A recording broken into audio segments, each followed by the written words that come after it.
ತಾಯಿ ಆಸ್ತಂಬೆಯ ದರ್ಶನವನ್ನು ಪಡೆದು ಕುಟುಂಬ ಸಮೇತವಾಗಿ ಹಾಸನ ಜಿಲ್ಲೆಯು ಒಳಗೊಂಡಂತೆ ಇಡೀ ರಾಜ್ಯಕ್ಕೆ ದೇಶಕ್ಕೆ ಒಳಿತಾಗಲಿ ಅಂತೇಳಿ ಹೇಳಿ ತಾಯಿಯಲ್ಲಿ ಪ್ರಾರ್ಥನೆಯನ್ನು ಮಾಡಿದ್ದೀನಿ. ಉಸ್ತುವಾರಿ ಸಚಿವರು ಕಂದಾಯ ಸಚಿವರಾದ ಕೃಷ್ಣ ಬೈರೇಗೌಡರು ಒಂದು ಹೊಸ ಪ್ರಯೋಗದ ರೀತಿಯಲ್ಲಿ ನಾವೆಲ್ಲ ಹಲವಾರು ವರ್ಷದಿಂದ ಮಾಡ್ತಾ ಬಂದಂಥ ಜಾತ್ರೋತ್ಸವಕ್ಕೆ ಒಂದು ಹೊಸ ಕಾಯಕಲ್ಪ ಕೊಡೋದಕ್ಕೆ ಪ್ರಯತ್ನ ಮಾಡಿದ್ದಾರೆ.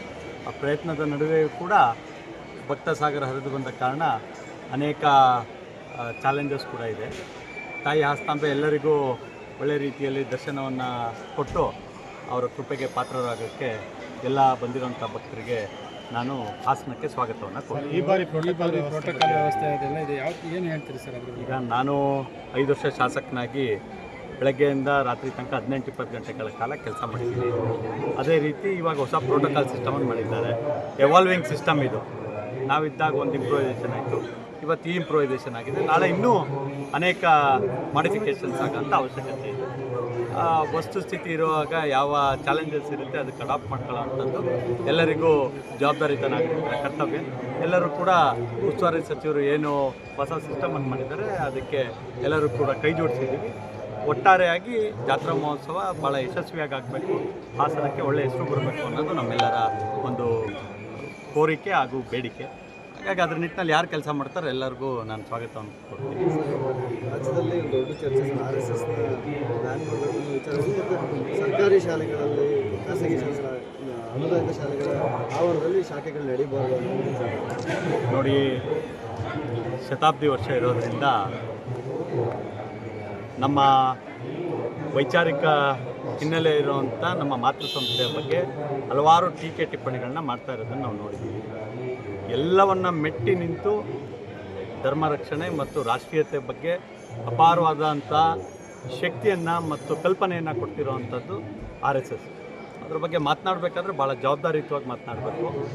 ಯಾರಿಗೆ ಅದ್ರ ಕಲ್ಪನೆ ಇರೋದಿಲ್ಲ ಅವರು ಅದ್ರ ಬಗ್ಗೆ ಹಗುರವಾಗಿ ಮಾತನಾಡ್ತಾರೆ. ಹಾಗಾಗಿ ನಾನು ಯಾರ ಬಗ್ಗೆನೂ ಕೂಡ ಇಂಡಿವಿಜುವಲ್ ಆಗಿ ಮಾತಾಡೋಕ್ಕೆ ಹೋಗಲ್ಲ.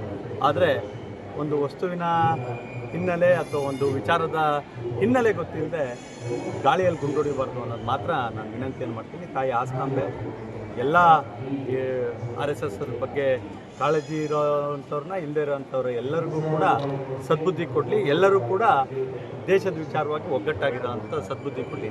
ವರ್ಗದ ಓಲೈಕೆಗೋಸ್ಕರ ಅಥವಾ ರಾಜಕಾರಣಕ್ಕೋಸ್ಕರ ಯಾವ ವರ್ಗನೂ ಇಲ್ಲ, ಮಾನಸಿಕತೆ ಬದಲಾಗಬೇಕು. RSS ಯಾವ ರೀತಿ ಕಾರ್ಯಶೈಲಿ ಇದೆ, ಯಾವೆಲ್ಲ ಕೆಲಸಗಳಲ್ಲಿ ತೊಡಗಿಸ್ಕೊಂಡಿದೆ, ಯಾವ ರೀತಿಯಾಗಿ ದೇಶದ ಅಖಂಡತೆ ಮತ್ತು ಯುವ ಸಮೂಹದಲ್ಲಿ ರಾಷ್ಟ್ರೀಯತೆಯನ್ನು ಬೆಳೆಸೋಂಥ ಕೆಲಸವನ್ನು ಮಾಡ್ತಿದೆ, ಅದ್ರ ಬಗ್ಗೆ ಹಗುರವಾಗಿ ಮಾತನಾಡಬಾರ್ದು ಅಂತ ಯಾರೇ ಇರಲಿ, ಹಗುರವಾಗಿ ಮಾತನಾಡಬಾರ್ದು ಅಂತೇಳಿ ವಿನಂತಿ ಮಾಡ್ತೀನಿ. ಯಾವುದೋ ಒಂದು ಶಾಲೆ, ಭಾರತ ವಿಶಾಲವಾದ ದೇಶ, ಯಾವುದೋ ಒಂದು ಶಾಲೆ ಆವರಣದಲ್ಲಿ ಅಥವಾ ಯಾವುದೋ ಸರ್ಕಾರಿ ಆವರಣದಲ್ಲಿ ಶಾಖೆ ಮಾಡೋದಕ್ಕೆ ನಿರ್ಬಂಧ ಮಾಡಿದ ತಕ್ಷಣ RSS ಶಕ್ತಿ ಕಮ್ಮಿ ಆಗುತ್ತೆ ಅಥವಾ ಅದನ್ನು ನಿರ್ಬಂಧಿಸ್ಬೋದು ಅನ್ನೋ ಕಲ್ಪನೆ ಇದ್ದರೆ ಕಲ್ಪನೆಯಿಂದ ಹೊರಗೆ ಬರಬೇಕು. ಅದನ್ನು ಮೀರಿ ಬೆಳೆದಿರೋವಂಥ ಸಂಸ್ಥೆ RSS. ಹಾಗಾಗಿ ದೇಶದ ರಾಷ್ಟ್ರಪತಿ, ದೇಶದ ಪ್ರಧಾನಮಂತ್ರಿಗಳು RSSನಲ್ಲಿ ತಮ್ಮ ದಿನನಿತ್ಯದ ಚಟುವಟಿಕೆಗಳನ್ನು ಮಾಡಿ ಒಂದು ಉತ್ತಮ ರೀತಿಯಲ್ಲಿ ಸಮಾಜದ ಕೆಲಸವನ್ನು ಮಾಡೋದಕ್ಕೆ ರೂಪುಗೊಂಡಿರುವಂಥ ವ್ಯಕ್ತಿತ್ವಗಳನ್ನು ನಾವು ನೋಡ್ತಿದ್ದೀವಿ. RSS ಬಗ್ಗೆ ಯಾವ ರೀತಿಯಾಗಿ ಮಾತನಾಡಬೇಕು ಅನ್ನೋ ಕಲ್ಪನೆ ಮಾತನಾಡೋವಂಥವ್ರಿಗೆ ಇರಬೇಕು ಅಂತ ವಿನಂತಿಯನ್ನು ಮಾಡ್ತೀನಿ.